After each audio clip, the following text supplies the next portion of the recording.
поки ми не маємо конкретних рецептів, від вас побачимо в майбутньому, сподіваємося. Знову ж таки, якщо в когось є конкретні рецепти, і ви знаєте, як це зробити. Ні, ну ви ж депутат майбутній. Я повністю до зв'язку.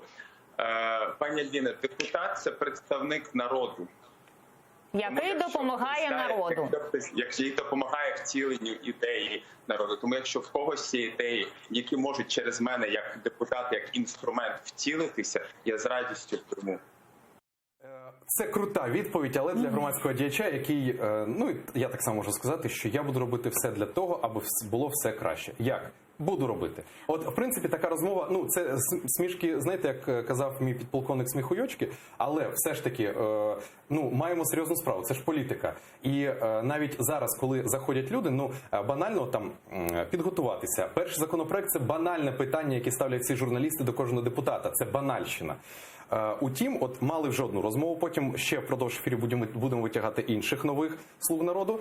І сподіватися будемо, що все ж таки будуть відповіді якісь такі от більш поточні. Але як це розуміти реально? Невже реально от таким от накопом брали усіх людей, хто хоче стати депутатом? Ну дивись, по-перше, те, що ми зараз спостерігаємо у вигляді нових облич, от зокрема тих, що ми бачили кілька секунд тому, це такий зухвалий варіант Анастасії Приходько.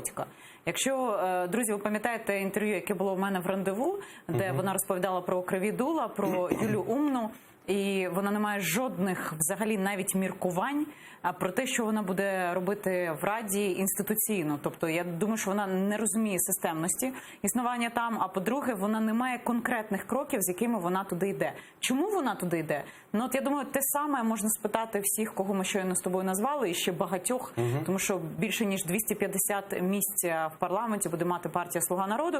Левова частка цих людей, на жаль, для українців незнайомі з будь-яких сторін, які стосуються керуванням державою, керуванням, не знаю, навіть підприємствами, бізнесом, ну то всім тим, щоб забезпечило їм системність в думках і розуміння взагалі функціонування механізму, не знаю, я мовчу про складання законів.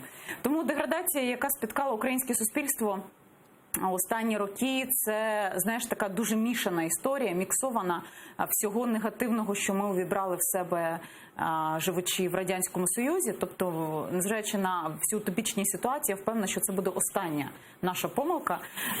Я впевнена, що вже на наступних виборах буде українець голосувати кардинально інакше. Принаймні, історія свідчить, що європейські країни, в яких відбувалося щось схоже, мали такі останні коло очищення. Але це, що сумно, що це останнє коло очищення буде найрадикальнішим. І я не хочу зараз всіх лякати, але я впевнена, що нас чекають не дуже оптимістичні часи.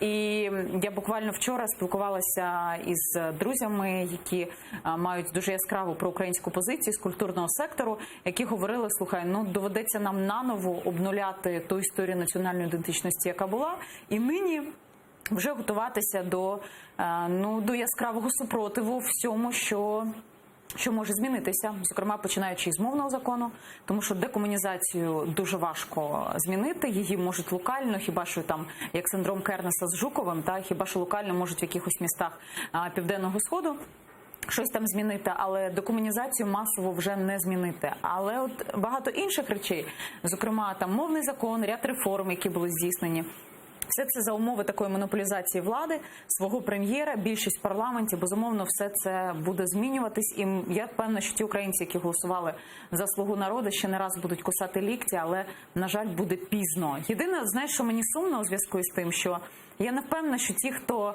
на шляху до цього очищення і зцілення від цих думок, які туманом спричинили те, що спричинили, що вони визнають це і підуть разом з іншими захищати свої інтереси. Я зараз не кажу про якісь загальні речі, я кажу виключно про свої інтереси.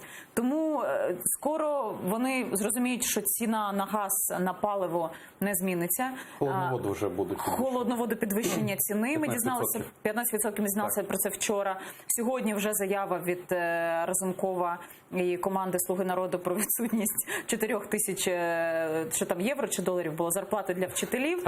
Тобто все отак от розвіюється, і натомість натомість замість цього розвіяння компенсаторним механізмом, окрім сварок Зеленського з депутатами райради в стилі там Олександра Лукашенка, нічого системного ми не побачили. Сьогодні дзвінок Трампу, розмова з Трампом. Окей, це лише дзвінок і підготовка до якоїсь зустрічі. Чим вона закінчиться, ми не знаємо, але ми маємо сумні вже новини, зокрема з зустрічі з Меркель, зустрічі з Макроном і асамблея і багато інших речей.